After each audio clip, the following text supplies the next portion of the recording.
Gente, vamos orar então? Pai, nós estamos reunidos no nome de Jesus e com certeza o Senhor tem algo a compartilhar conosco, o Senhor tem algo a falar, algo a nos instruir nessa manhã.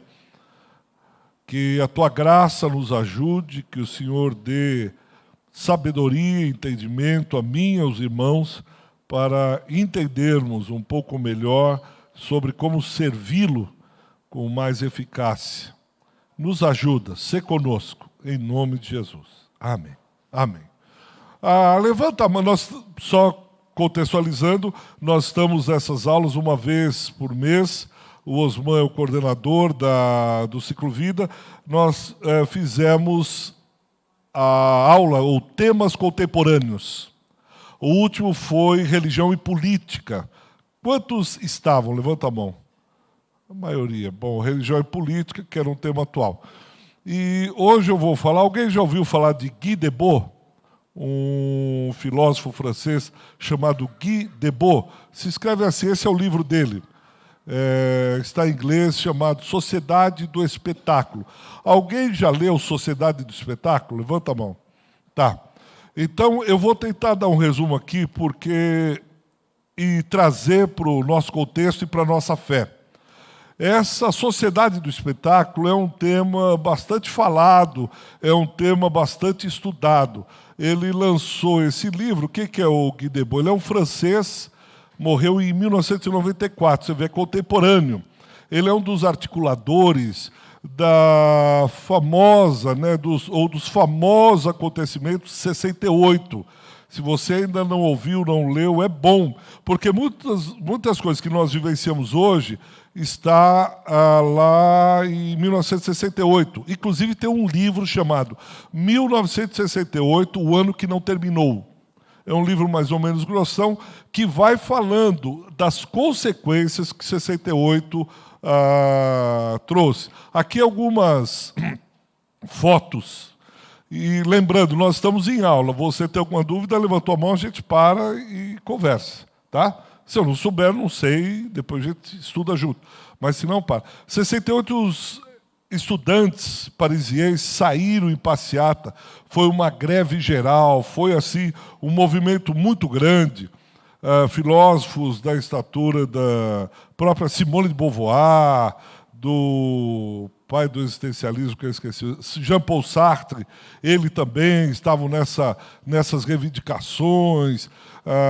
Essa semana eu estava vendo uns documentários de alguns professores brasileiros que estavam nesse período. Então, você teve um movimento lá político, artístico, econômico, etc., que gerou uma série de mudanças e uma grande greve na França em maio de 68. Eu estou trazendo isso só por causa do contexto. Espera aí que isso vai... mudou. Pronto. Alguém lembra dessa revolução, essa greve geral de 68? Levanta a mão. Eu não era nascido. Não, também, não, eu já era nascido. Mas foi, depois, com documentários. Rogério, dá um clique no backspace, por favor. Foi? Acho que travou. Foi agora. E, em termos gerais, essa teoria da sociedade do espetáculo, obrigado, Rosângela, do Guy Debord, ele vai falar sobre a debilidade espiritual. Quando você fala debilidade espiritual na academia, é o pensamento. Isso vem desde Platão. Ele dividiu o mundo espiritual e o mundo material. Espiritual é o conhecimento. Não tem nada a ver com anjo, céu, não tem nada a ver.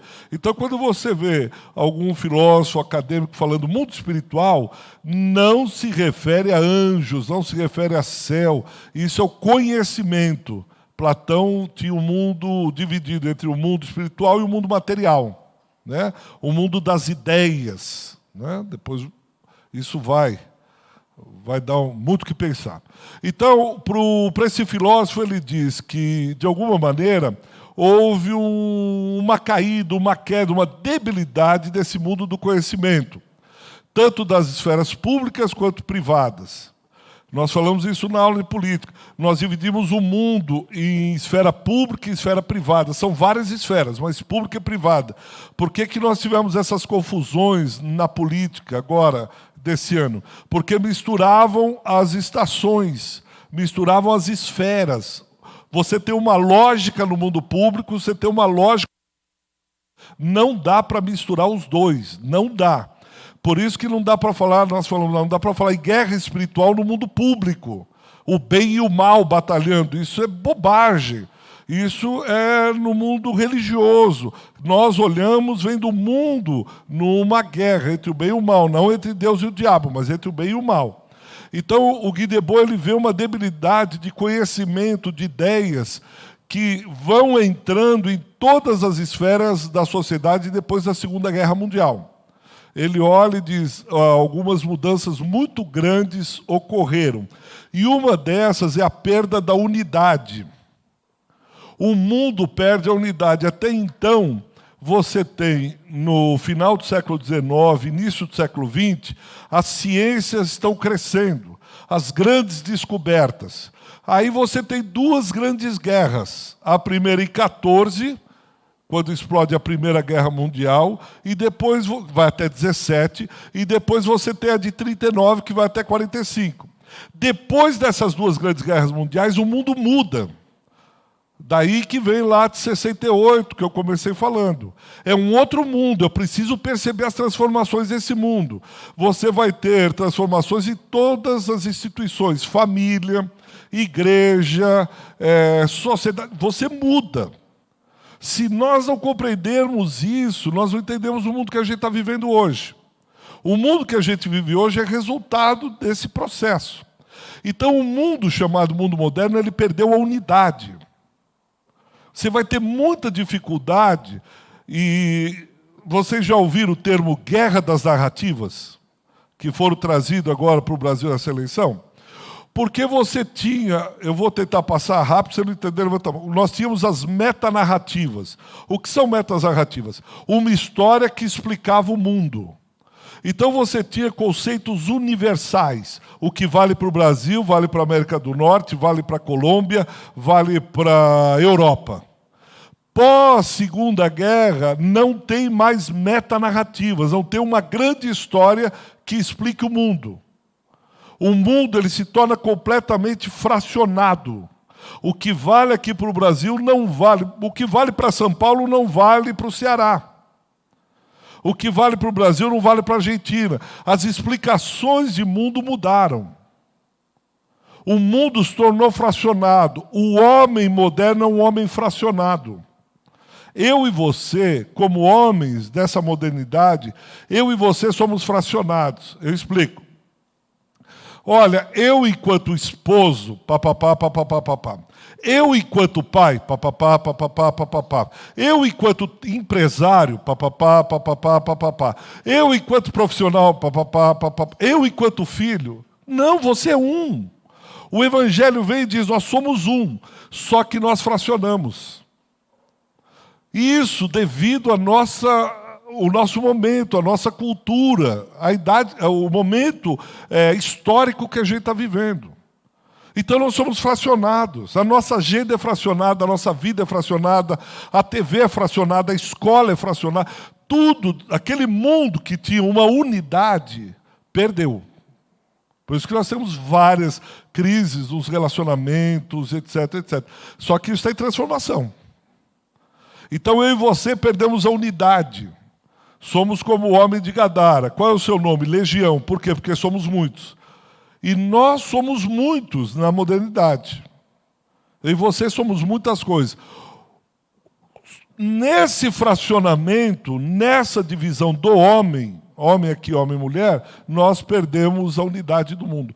Nós não temos mais metanarrativas. De que o pessoal usou e abusou nessas eleições disso. Começa lá nos Estados Unidos, e nessa eleição eles usaram a questão da narrativa. Claro, eles estão olhando e lendo o mundo. Não, essa é a sua história. Houve os revisionistas, historiadores, alguns poucos historiadores, Então você falava de um livro. Ontem eu li um artigo falando sobre isso. Fala de um livro. Não, essa é a história de um grupo. Não, essa aqui é a sua maneira de ver. Então ficou assim. Hoje, essa é a sua maneira de ver. Essa é a sua interpretação. Por quê? Porque nós perdemos a unidade. Se diz, não, mas isso tem relatos, tem documentos. Ponha na internet qualquer afirmativa e você vai ser questionado. Qualquer uma. Ontem saiu um artigo na Folha de um evangélico falando sobre isso. Ele vai dizendo, né, passo a passo das coisas. Olha, aconteceu isso. Não, não aconteceu, não. Isso aí é a sua leitura. Mas como minha leitura? Você tem fato, você tem jeito. Você tem lá, eu discutindo com o cara do que aconteceu no Brasil em 64. Eu disse, não, teve uma comissão chamada Comissão da Verdade que foi estudar isso. Não, isso é mentira. Mas como mentira? Rapaz, isso tem fato, não dá para você... Não, essa é a sua maneira de ver. Como é a maneira de ver? Nós perdemos o diálogo, porque o mundo perdeu a unidade. E no Brasil, e depois no Brasil, no mundo, com os fake news, acabou. Os fake news, o cara coloca, aí tem uma indústria produzindo esses fake news. Não é algo ingênuo, sem querer, querendo, isso tem. A experiência e a vida cotidiana são moldadas e mediadas pelo espetáculo da cultura da mídia e pela sociedade de consumo. Presta atenção nisso. A relação entre os homens, a relação na sociedade, a relação entre pessoas, ela agora é mediada pelo espetáculo. Vou repetir, porque essa é a teoria principal dele. As relações são mediadas agora pelo espetáculo, a fim de se vender produtos para o consumo. Repetir pela terceira vez. As relações, se você entender isso, você entendeu tudo. As relações agora são espetacularizadas, mediadas pelo mundo imagético, da imagem, do espetáculo, a fim de você produzir bens não materiais e materiais. Quando você compra, por exemplo, um Ferrari, você não compra um carro. Ninguém que vai comprar um Ferrari vai comprar um carro. Não existe. Ele vai comprar um Ferrari. É outra coisa. É todo um mundo imagético, sensorial, empírico, construído. Faz um teste. Um dia, se tiver algum amigo que tem um carrão, você pede para ele para dar uma volta. Sozinho. Sai um pouco e vai dar uma volta. Você vai ver como você fica diferente. Você ficou, as pessoas ficam olhando, você não sabe o que fazer. Por quê? Não tem nada a ver com você. É com a imagem criada acerca do Mercedes, do Ferrari, da Lamborghini, Maserati, etc. Você cria um mundo que não existe. É a imagem, é o espetáculo. Pede para sair com o carro, você tem um amigo, faz essa experiência. Ninguém que compra um Ferrari diz, não, eu preciso de um carro para visitar minha mãe, eu preciso de um carro para ir trabalhar. Não, eu quero um Ferrari. Isso no Brasil, então, e principalmente nos Estados Unidos, Europa, esse negócio pega. O carro hoje não tanto, mas já foi. A geração da década de 60 foi bombardeada com isso. Você sai... Marquinhos, fala uma moto assim... A Ninja hoje nem ninguém... H2 Kawasaki, alguém deve saber o que é, eu não sei, mas você pegar um H2 Kawasaki, é isso? E sai... meu. Foi, por exemplo, James Dean, quando é aquela juventude rebelde. Qual que é a moto que eles usam? Você não compra uma moto, você compra uma Harley Davidson. Harley Davidson tem toda uma história imaginária em cima da Harley Davidson. São os caras lá na BR, lá aquela da Califórnia, acho que é a Rota 66, o cara pega uma Harley... Eu lembro de um amigo meu, ele diz, olha, Bitu, o meu sonho é pegar uma moto, deixar o cabelo comprido, uma camisa assim coladinha, um óculos escuro, e numa estrada, e assim, e os cabelos, e ele ria, o olho dele brilhava. Eu fiquei olhando para ele. Toda essa experiência é mediada pelo espetáculo. A cultura da mídia, e por isso você tem muito forte a mídia, principalmente a mídia televisiva. Hoje a mídia na questão das redes sociais. Ela promove espetáculos, assisto agora meio-dia a abertura da Copa, né? São espetáculos, principalmente tecnológicos, a fim de que atender às experiências do público, aumentando seu poder e lucro. Então eu tenho toda essa experiência, eu tenho toda essa tecnologia para aumentar o consumo, o poder. Quem tem e quem não tem. Uns são, outros não. Então você tem esse poder. Isso tem uma máquina, uma indústria por detrás. Não vamos entrar agora, mas chamada indústria cultural. Uns filósofos lá de Frankfurt, chamado Escola de Frankfurt, eles vão... Todo esse fenômeno que chama fenômeno de massa. É um cara pacato, tranquilo, ele vai num jogo de futebol, um jogo tal, de repente o cara sai batendo em todo mundo, xingando, você diz, esse cara é calmo, pacato, nunca matou nenhuma formiga em casa. Você tem a psicologia de massa, o fenômeno da massa. Você na massa perde a identidade. Você não é mais você na massa. Se constrói a identidade de massa. Horkheimer, Adorno, que eram os filósofos de Frankfurt, trabalham essa questão. Então, esse espetáculo promove a sociedade, os relacionamentos. Tudo que era diretamente vivido se afastou numa representação. Isso começa a entrar mais perto da gente agora. Você deixa de ser você para ser uma representação de você. Vou repetir. Você deixa paulatinamente de ser você para representar alguma coisa. Principalmente quando a relação é mediada pelo espetáculo. Você se torna uma representação. Isso é muito comum em líderes religiosos. Aquilo que vai para a TV, aquilo que vai para as redes, não é a pessoa. Tanto que chama, em redes sociais, você tem que construir uma persona. Você constrói um boneco do que é. Então ele vai austero. Aí você vai conversar com ele, ele é doce, amável. Você diz, nossa, na TV você gritava, você tirou o bigode, e você vociferava, e falava um monte. Agora no dia a dia você é outra pessoa. Porque eu viro uma representação. Não sou mais eu. O cristianismo confronta exatamente isso quando ele confronta os religiosos. Ele diz, vocês são túmulos caiados. Vocês têm uma fachada, um verniz, mas vocês são outra coisa lá dentro. O que Jesus disse? Que eles lá dentro são o quê? Lembra que Jesus falou de túmulos caiados? Lembra de Jesus, naquele livro preto dos crentes? Lembra aquele livro preto dos crentes? Lá tem alguma coisa que fala, não fala? Ele diz que são túmulos caiados. Por quê? Como é o interior deles? Bom, o túmulo caiado está lá, os ossos, tá, e você passa um cal por cima, fica branquinho, você acha que está bonito. Mas por dentro está podre. Essa sociedade do espetáculo leva a uma representação. Você deixa de ser quem não é para ser uma outra pessoa. Isso os psicólogos chamam de esquizofrenia.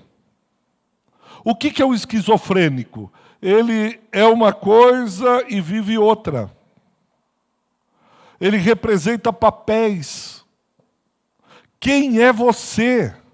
Foi a pergunta ao gadareno, quem é você? Qual é o teu nome? O que é que te define? Por que nós estamos vivenciando tanto crise de identidade?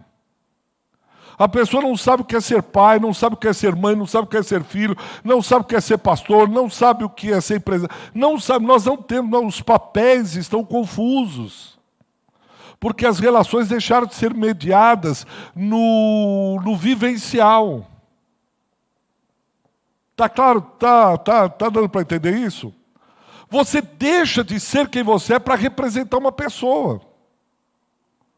Isso gera crise, esquizofrenia, mundo partido. Paulo vai chamar de mente cindida. Vive dois papéis. Isso acaba com a pessoa.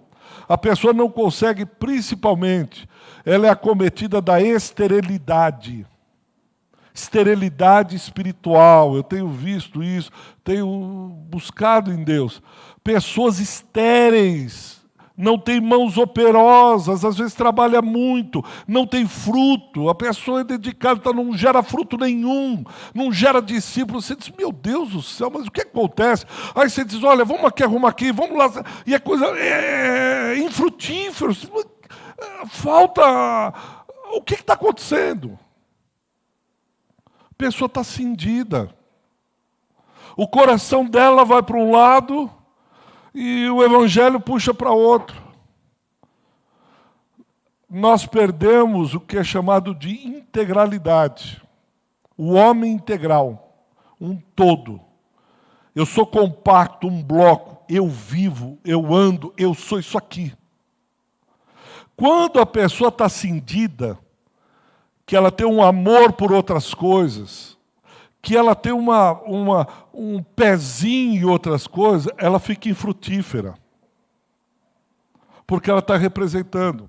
Porque a esquizofrenia traz a não produção de frutos. Quando Paulo fala de mão operosa, você não tem mão operosa. A pessoa faz quando não frutifica, você diz, meu Deus, o que está acontecendo? O que está... Diz que darão os seus frutos, né? Por que não está dando fruto? Porque você não consegue pegar. Porque a pessoa é aquilo que ela está fazendo. Nós não vamos entrar nesse tema agora. Mas o trabalho reflete quem somos. O conceito de alienação é separação.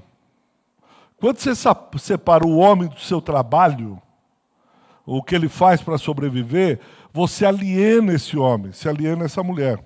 A gente pode falar disso um outro dia. Vamos voltar aqui. Representação. O espetáculo é a aparência que confere integridade e sentido em uma sociedade esfacelada e dividida. Lembra, você perdeu a unidade, você está dividido, você está esfacelado. Você vem com o espetáculo para que o espetáculo, de alguma maneira, una isso. Integre isso, dê sentido. Presta atenção nisso agora. Significa dizer que o mundo começa a fazer sentido para mim a partir do espetáculo. Vou repetir. O mundo começa a fazer sentido para minha profissão, meu trabalho, minha família, minha igreja, pelo espetáculo. Porque nós vivenciamos uma geração da adrenalina. O que é adrenalina? Depois você procura o médico e diz, quando é que o organismo joga adrenalina no organismo? No corpo, adrenalina. Fortes emoções.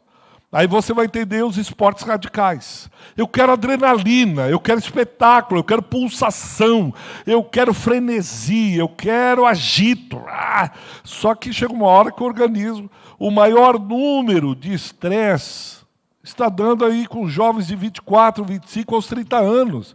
O cara é um menino, já está estressado, burnout, tilt. No meu tempo a gente falava tilt. O cara deu tilt, o cara deu burnout. Por quê? Porque a adrenalina não aguenta, o corpo não aguenta. É só para situações de emergência. Aí, de repente, eu busco isso o tempo todo, adrenalina. Por meio da ação das mídias, as relações entre as pessoas se transformam em imagem e espetáculo. Quando o Mick Jagger, a última apresentação que ele fez aqui, lá no Morumbi, ele ficou impressionado, ele disse, as pessoas vinham aqui, aí ele disse, elas assistiam o show pela tela do celular. Elas estavam ao vivo, ele cantando, e aí as pessoas assim no celular. Ó. Ele disse, as pessoas assistiam o meu show ao vivo pelo celular. Ele disse, eu não entendo isso. A pessoa paga, vai no show e fica assim, ó, o show inteiro. Na tentativa de eternizar aquela emoção. Eu quero eternizar, eu quero apreender, eu quero guardar aquilo. Olha eu aqui com meus amigos, olha eu aqui não sei o quê. Olha a cachoeira, e tal. Eu quero eternizar aquilo, eu quero segurar essa adrenalina 24 horas, eu quero mostrar para todo mundo que eu estou na emoção. Eu estou na pegada e tal. O espetáculo não é um conjunto de imagens, mas uma relação social. Eu começo o espetáculo, ele vira, de alguma maneira, a relação entre os seres humanos. Eu começo a me relacionar através do espetáculo. A hora que não tiver espetáculo, eu não me relaciono mais. Então o trabalho tem que se tornar uma super aventura espetacular. O namoro, então, o casamento, eu fico olhando os casamentos e digo, meu Deus, eu tenho dúvidas seríssimas se os noivos entenderam o que o pastor ou o padre falou. O gasto, o espetáculo, aí entra não sei o quê, aí muda, aí recentemente eu estava vendo um casal que casou embaixo do mar, aí o padre pôs o escafandro, os tambores, aí ficaram lá debaixo da água. Aí um outro que quis casar no avião. Por que eles estão buscando isso? A espetacularização, a busca de sentido, porque o casamento perdeu o sentido. A união, a fidelidade, a lealdade, o amor, perdeu o sentido. Aí eu preciso buscar um espetáculo para fazer sentido na minha vida. Aí, festa de aniversário de criança, 1 ano. Um que eu fui, a criança descia num teleférico, tal, já estava tarde, a criança dormindo assim, ó, cansada, trocou de roupa. Eu espetacularizo o aniversário para fazer sentido. Porque se minha mãe fizer um bolo, a minha tia comprar umas coxinhas da Dona Maria, e a família se reunir, beber guaraná e comer coxinha, não tem sentido. Cadê o espetáculo? Cadê o espetáculo? Não, a gente está junto para celebrar o 1º ano da Marina e tal. Mas e a roupa? A mamãe e o papai vão que roupa? Vamos contratar, aí contrata lá, eu fico morrendo de pena dessas moças que são contratadas. Até o parabéns ela precisa puxar. Eu tenho, na hora do parabéns, eu digo, vamos ver se é espontâneo. Elas ficam, vamos lá, olha a Marininha, parabéns. E o pessoal assim, né? E elas, anima, é a Marina Humano, cadê o papai da Marina? Aí vem um cara com o microfone, cadê a mamãe da Marina? Aí vai, ai, que lindo. Cadê a vovó da... Aí a vovó da Marina se acha, né? O vovô e a vovó que bancam, geralmente, né? Aí eles vão lá, tem que dar uma força lá para a vovó, para o vovô, dizer, vovó, eles, está vendo? Minha neta. Mas eu preciso espetacularizar, porque a espetacularização se tornou relação social. Porque se eu estiver lá só com a minha família celebrando a vida, mediando as relações, apenas e tão somente por, olha, legal de você estar aqui, não tem graça. A menina precisa pôr de princesa, aí o menino é um personagem, o bolo, 5 andares. O quanto dinheiro tem vai gastar. Para quê? É que eu amo meu filho. E você precisa fazer isso? Para mostrar o quanto você o ama? Mas você vai vendo as relações. Comece a observar aniversário, casamento. A tentativa de espetacularização o tempo todo, angústia. Por isso que o pessoal hoje fala de ajuntar os trapos. Porque não tem, mas se tivesse condições, iria espetacularizar. Mais ainda. Aí eu já fui, aniversário de criança, assim. Você precisa ver, dizer, não, essa mãe tirou dinheiro para tudo isso. Aí reuniu a família, fez um bingo, fez vaquinha, rifou o sofá e tal, mas espetaculariza. Senão não faz sentido. Você tem as relações agora mediadas pela imagem, né? Você vê isso também em programas de televisão. Será que daria para a senhora chorar olhando para a câmera? E aí o repórter pergunta, mataram o seu filho? Foi verdade que deram 30 facadas? E o corpo ali e a mãe aqui chorando. Mas atiraram na cabeça dele? A senhora amava o seu filho? Veja as perguntas que os repórteres... Por que ele está fazendo essas perguntas? Por que a câmera... Por que ele está pedindo para a mulher olhar para a câmera? Porque eu preciso dar um espetáculo. Até na dor, no sofrimento. Até na tragédia humana, eu preciso fazer espetáculo. Eu preciso fazer uma tomada boa. O cara está morrendo e eu estou filmando. Eu vou lá, de alguma maneira, entregar pão lá e eu preciso filmar. Ó, estamos aqui entregando... Pega o pão aqui, segura o pão. Ó, nós estamos entregando aqui o pão para o seu José... É seu José, né? É, o seu José e tal. O que o Evangelho fala sobre isso? Olha, o que a tua mão direita faz, a esquerda não saiba. Eu não estou falando que nós temos lá, por exemplo, as crianças lá do Lar Externo Acre, vêm aqui e passam uma satisfação à igreja. Ó, pessoal, nós temos lá, temos investido, isso é uma coisa. Eu estou falando você espetacularizar a ação. Pega uma menininha com o olho vazado, diz, olha, foi essa menina quase morta, espera aí que eu vou ajudar, ela está a ponto de morrer. É essa menina que você ajuda, a menina vomitando, olha, ela está vomitando. Mas nós estamos guardando o médico. Olha, acabou de cair o olho dela. Filma aqui o olho dela caindo. É outra coisa. Aí eu passo para a igreja.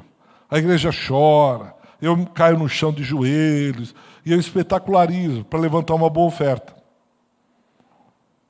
Percebe a diferença? Outra coisa é eu chegar aqui e dizer, pessoal, aqui as fotos do Lar Externo, nós estamos ajudando assim. Olha, aqui nós fazemos esse trabalho assim. Acabou, isso é uma coisa. Agora, quando eu vou e começo a espetacularizar, é uma outra coisa. Você dá uma batida no backspace, aí.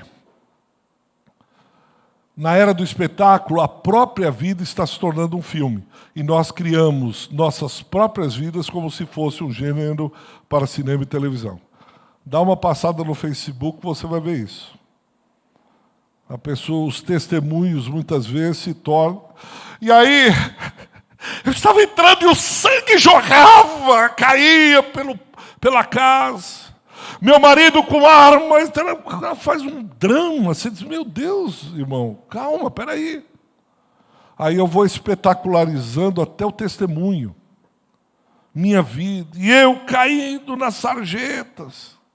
Leia quem puder depois o grande livramento do apóstolo Valdemiro Santiago, quando ele foi atacado por tubarões brancos lá na África do Sul. Chama o título O Grande Livramento. Aí você vai ver cada vez mais, aí faz filme, aí faz não sei o quê, papapá. E a gente precisa saber discernir a linha fina. Até onde? É o cara que vai dar o testemunho de como ele era antes. Então, eu saía com mulheres. Imagine as mulheres mais bonitas de São Paulo. Mas não só as mulheres, aquelas... E começa a descrever a mulher. Você diz, meu irmão, mas será que precisa isso? E eu tinha dinheiro, eu comprei um carro Alfa ZW, ele tinha 38.200 quilômetros. E aí eu pegava aquele carro que todo mundo deseja, e ele fica espetacularizando o testemunho. E aí depois, de meia hora que ele conta da mulher, do carro, ele diz, e aí eu aceitei Jesus. Uma salva de palmas para Jesus. Ele gasta 10 segundos para falar de Jesus e meia hora para dizer o quanto que ele fumava, badernava e tal, não sei o quê. Porque a tendência, sem a gente perceber, a gente vai espetacularizando o tempo todo. Tudo que era vivido diretamente, relações humanas, sadias, agora é através de representação. Uma das coisas mais difíceis que eu acho nos nossos dias é você saber com quem você está falando. Você fala, quantos aconselhamentos, pregações você fala, a pessoa fica assim, ó. As reuniões de 4, você diz, você... A pessoa fica assim, ó. Ela não diz um ai. E na minha cabeça eu digo, com quem que eu estou falando? A minha vontade é perguntar, qual é o teu nome? Fala o teu nome, porque essa não é você. Essa é uma persona que você colocou, esse é um verniz social. Líderes de confraria, vocês vão ver isso na confraria de vocês. Líderes de ministério, vocês vão ver isso. Você não sabe com quem você está falando.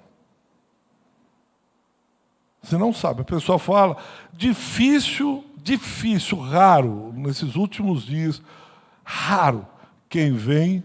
Eu conversei com o irmão mais de 2 horas. No final da conversa, foi uma conversa de altos e baixos, de dura, ameaçando desligar e tal. No final ele disse, eu estou cansado. Eu não aguento mais. Eu disse, agora é você.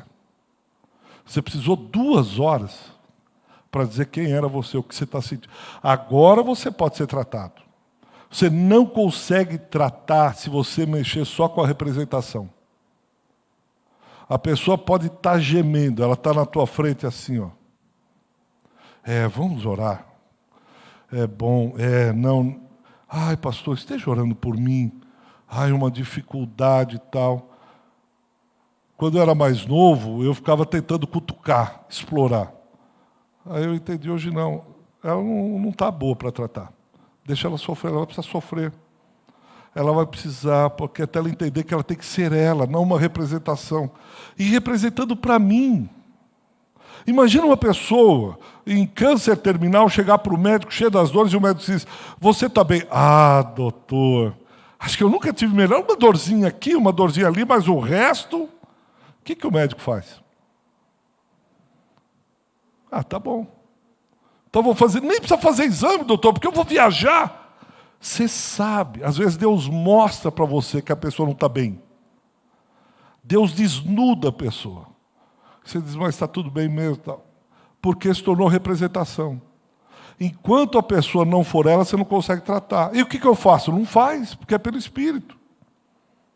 Não faz, deixa a pessoa representar. Uma hora ela cansa.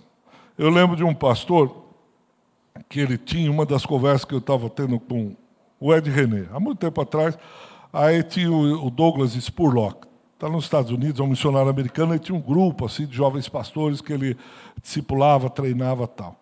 Aí disse que o Ed chegou lá, jovem, olha, pastor, esse aqui tal, esse livro tal. Diz que o Douglas pegou assim, olhou, jogou na mesa dele e disse, o dia que você quiser conversar sério e parar com palhaçada e brincadeira e falar do evangelho, você veio falar comigo, virou as costas e saiu. Que ele achou que, então... Ele jogou assim, disse, a hora que você quiser falar sério, a gente conversa. Aquilo me marcou. Quando ele falou isso, eu falei, caramba. O dia que você não quiser ser mais essa representação, e quiser abrir o coração e falar o que está na tua alma, a gente conversa, mas enquanto, vamos trocar a representação. Essa sociedade do espetáculo nos levou a isso. A você tratar com representações. Por exemplo, a gente faz representações de celebridades. Você constrói a celebridade, produzida, manipulada no mundo do espetáculo. Então, verdadeiros deuses, as pessoas choram. Eu fico incomodado, né? Quando, por exemplo, você vai a um congresso falar, o pessoal fica provocando essa deificação. Cara, não sou, nós somos aqui de comer com carne e osso, igual você, comedor de feijão. E isso entrou no mundo gospel. O mundo gospel trouxe isso para a gente. Dos grandes artistas, dos grandes pastores, dos grandes líderes. Então, os caras são intocáveis. São intocáveis. Eu fui pregar num congresso, chegam dos pastores lá com 2 carros, segurança. Ele entrou, a hora que eu falei, é ele que vai pregar, eu levantei, sentava lá na frente e fui embora. Eu disse, não vou alimentar o ego desse cara. Você não vai ficar, pastor? Não, eu estou indo embora. Não, mas ele é o bispo, é o fulano de tal, e daí? Quando esses deveriam ser os mais simples, os mais humildes, está aqui junto. Percebe? Mas a sociedade do espetáculo vai, e ela vai criando celebridades.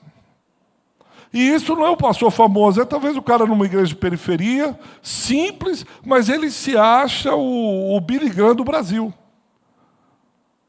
Ele não tem nada, tem 10 pessoas na comunidade dele, ele se acha o Billy Graham. Você diz, rapaz, mas tem muita coisa ainda para fazer na vida. Mas se a gente não cuidar, diga, eu acho que vai precisar do microfone.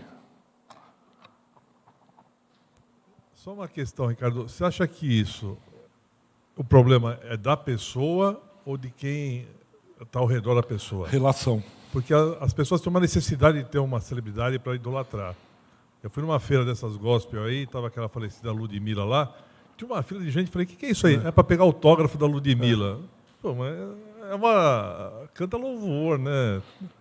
E as Eu acho que é fila. recíproco, você alimenta e é alimentado. Entendeu? A pessoa gosta dessa alimentação porque você pode permitir que as pessoas façam isso com você. Pode permitir. Pode permitir. Eu lembro que o João, que gosta dessa história, a gente estava junto, eu e o João, e aí tinha um famoso gospel aí, a mulher dele é uma das mais famosas do Brasil e tal, e ele, professor, eu queria almoçar com o senhor, disse, vamos marcar o dia, o professor ele insistiu. Eu falei, só que eu vou pagar e vai ser no restaurante que eu escolher. Aí eu levei no que a gente chama lá perto da escola do cai duro. Rapaz, aquele bife é uma sola de sapato, mas é um preço barato. Eu disse, nós vamos comer aqui. Aqui, professor, eu disse, nós vamos comer aqui, eu vou pagar, eu sou professor, é o que a gente pode comer. Ele não comeu, ele ficava aqui com arroz para cá, com feijão para lá e tal, e eu por dentro rindo. Disse, cara, você quer a comida ou você quer falar comigo? Então é provocação, besteira, né? Mas assim, cara, nós somos aqui, você não é um cara gospel aí. Lá o pessoal vai e fala. Mas eu acho que isso é alimentado. O povo alimenta, o povo precisa de heróis. Não é o que o Batman fala? Isso. O Batman ídolo, lá, né? e eu tenho que ser o herói que Gotham City precisa, né? Exatamente. O Batman fala isso. Você percebe os filmes, né, o Batman é de qual mesmo? Não é da Marvel, né? Você vai ver que esses heróis, eles estão dando uma virada. Eles estão descaracterizando a identidade dos heróis. Aquele cara, tal. Não, ele é dia a dia, o Batman entra em depressão, o outro tenta o suicídio, o último Coringa, ele tem uma crise muito grande social de ser rejeitado. Então, isso tudo... Nós não temos tempo agora, mas, por exemplo, o Walt Disney foi um dos maiores ideólogos do século XX. Então, a ideologia, basicamente, é a imagem invertida da realidade.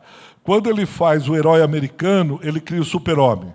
O super-homem é o Clark Kent. O Clark, ele vem de outro planeta, ele namora com a Lois Lane, ele, nas horas vagas, salva o mundo. E sempre sozinho, ele não precisa de ajuda de ninguém. O Clark Kent sozinho ele vai. Quando ele vai criar no Brasil, ele cria o Zé Carioca. Quem é o Zé Carioca? É o estereótipo. Ele é carioca, ele só quer jogar bola, ele dá nó na Rosinha, que é a namorada dele, que quer casar, ele nunca casa. Então ele criou uma ideologia de quem é esses símbolos, né, esses ícones, para que cada um assuma o seu. O Monteiro Lobato ele vai criar do caipira, do... Jeca Tatu, que é o homem do interior, com outro tempo, com uma outra cabeça, longe da civilização. Então você vai criando ícones, você vai criando e com isso você vem criando espetáculos. E aí você vai criando, eu quero ser um Neymar, o Neymar corta, eu quero imitar o meu ídolo. E eu penso que o mundo gospel trouxe um desserviço ao evangelho. Que aspecto? Começou a criar espetáculos. Hoje o garotinho já pega uma guitarra e já se acha o Juninho. Já se acha, eu quero ser igual o fulano. Aí chega lá, ele percebe que é vazio. Ele percebe que não tem nada de maravilhoso lá. Meu medo, espetacularização do casamento. Aí vai os dois assim. Quem é casado há muito tempo sabe que o casamento não é assim. Você tem uns momentos bons, mas é uma construção que demora. São altos e baixos, são muitas vezes briga, muitas vezes afago. É um relacionamento. O relacionamento é difícil desde do Éden.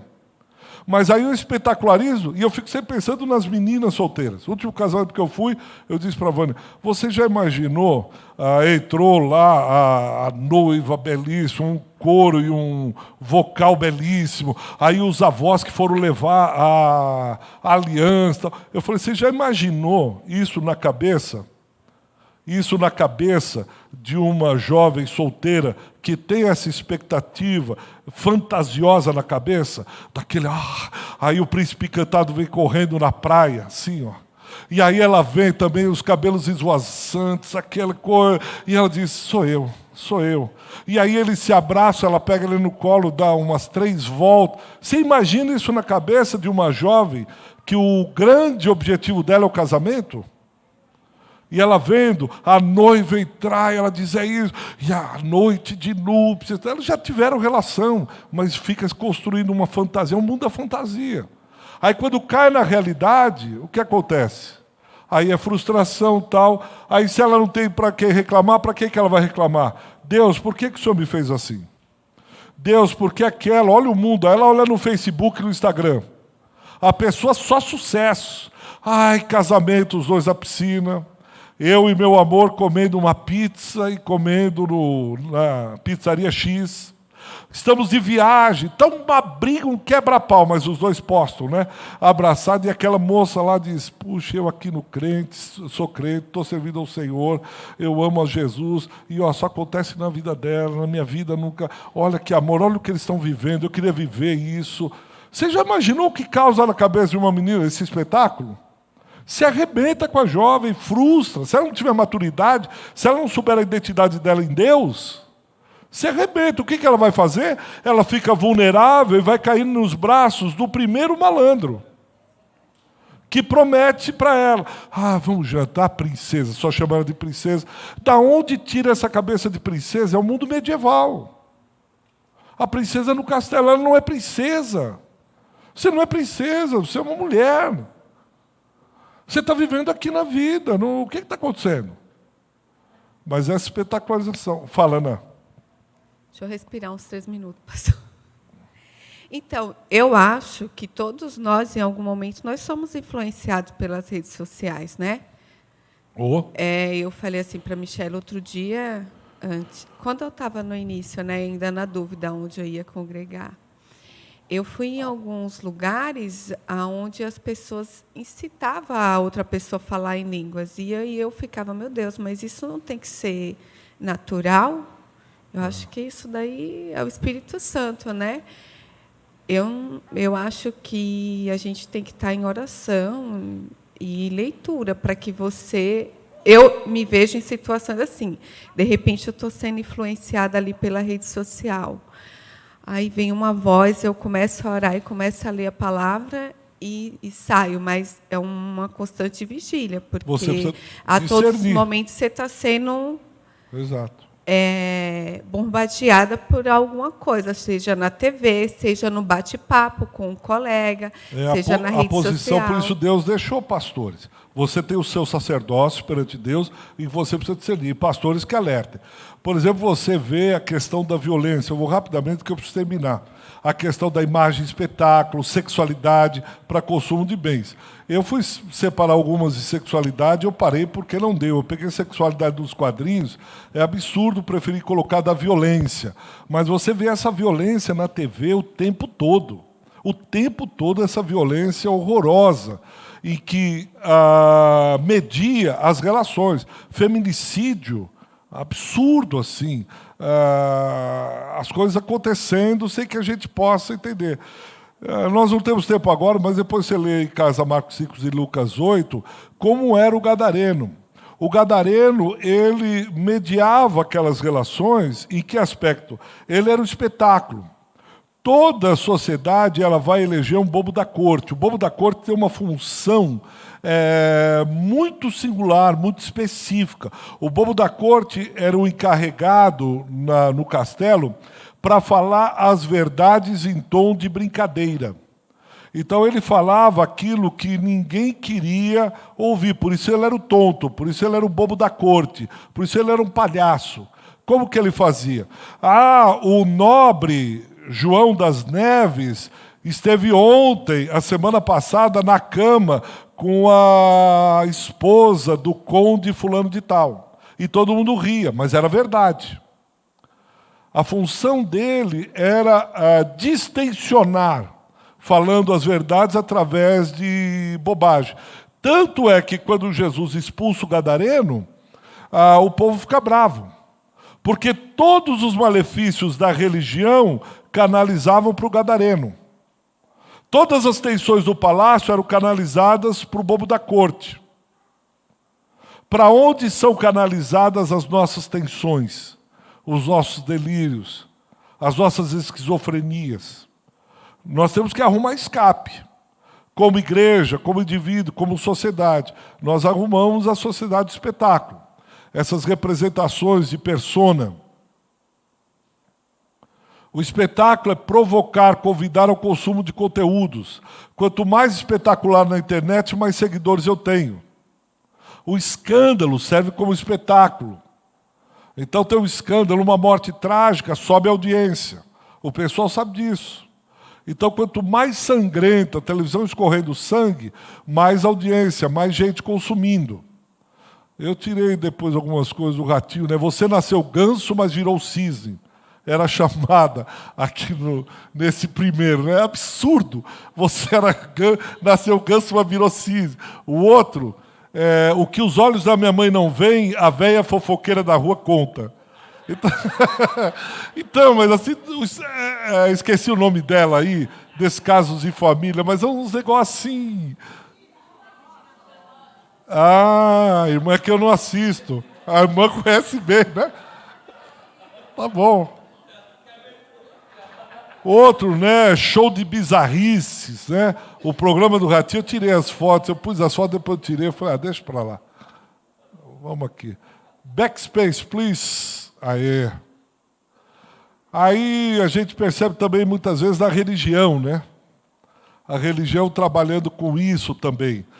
A espetacularização dos milagres, espetacularização. Eu tinha posto umas fotos, eu tirei, porque acho que não edifica, né? Mas assim, aí tinha uma foto lá, o pastor pegou a mulher aqui, enrolou a mão no cabelo dela por trás aqui, fala o seu nome, tal, onde você está? E ela falou, e você vai na igreja? E o suposto demônio dizendo, vou! Ah, pessoal, olha aí, tem... Sim ou não, pessoal? Olha aí, tem demônio. O demônio vai... Qual a tua igreja? Fala direito. Fala... Igreja Mundial do Poder de Deus. Ah, então é você que está fazendo os milagres lá na Mundial. Isso na televisão. Você que está fazendo os milagres lá na Mundial? Mas e o Valdomiro? Ele é meu. Ah, o Valdomiro é teu? Gente, aí ele fez assim, gente, porque eles estavam numa briga comercial. Aí ele disse, pessoal, não vamos ficar bravos com ele, a gente precisa orar para tirar esse demônio da vida do Valdomiro, porque o Valdomiro tinha saído de lá. E aí foi falando. E as mulheres que estão lá em oração, eu vou e pego os maridos dela, e todos estão traindo. Ah, então você incita os homens da igreja lá a trair? Sou eu mesmo. Ah, pessoal, vamos orar. Amém ou não amém? Amém, então. Vamos orar e tal. Espetacularizou o exorcismo. Por quê? Porque o Valdomiro estava crescendo e estava tirando membro da igreja dele. Então começam as backspace aí. Tudo isso em torno da lógica midiática, que passa pela visibilidade dos emissores e a capacitação de receptores e, consequentemente, consumidores. Aí ele não vai consumir lá, ele vem consumir aqui. Uma religião midiática se transforma numa religião de mercado. Espetaculariza, se torna... Pode voltar. Aí se espetaculariza, vira uma religião de mercado. Depois vocês podem ler Jesus expulsando os vendilhões do templo. Veja, eles começaram bem intencionados, mas depois se transformaram no vende tudo. Vocês que vão sempre para Israel, eu nunca fui, mas vocês que vão sempre sabem isso. É caravana para baixo para cima. E lá vende de tudo, pedrinha de Davi, óleo ungido do monte não sei o quê e tal. Isso transforma na concorrência. A prática da concorrência de mercado, tanto midiático quanto religioso. Aí quem oferece mais. Nós estamos precisamos discernir, porque muitas vezes estamos vendendo, oferecendo estruturas para o pessoal. Então as igrejas estão crescendo, as igrejas estão oferecendo estruturas. Porque nós tornamos os fiéis e consumidores. Fiéis consumidores. Isso é tão profundo, depois numa outra oportunidade a gente pode falar, que a Universal tomou uns processos dentro do Código do Consumidor. Porque prometeu que fazendo a campanha não sei o quê, dando não sei quanto por mês, ela conseguiria um carro. Ela não conseguiu, o marido dela, que era advogado, entrou em cima do Código do Consumidor e ganhou a causa. Tanto que a Universal hoje, se alguém doar um carro, amanhã, se for lá arrependido, já vendeu. Eles vendem no dia seguinte e não ficam, porque começaram a perder um monte de causa.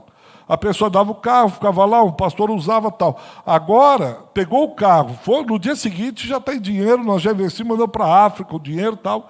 Por quê? Porque estava entrando dentro do Código do Consumidor. Eu orientei um aluno, ele é doutor em Direito, e ele fez um mestrado em Ciência da Religião, ele abordou só isso. Como que entra no Código do Consumidor, o Ivan? E entrou. E a Universal está brigando pra caramba com isso, porque ela começou a dar uma jurisprudência.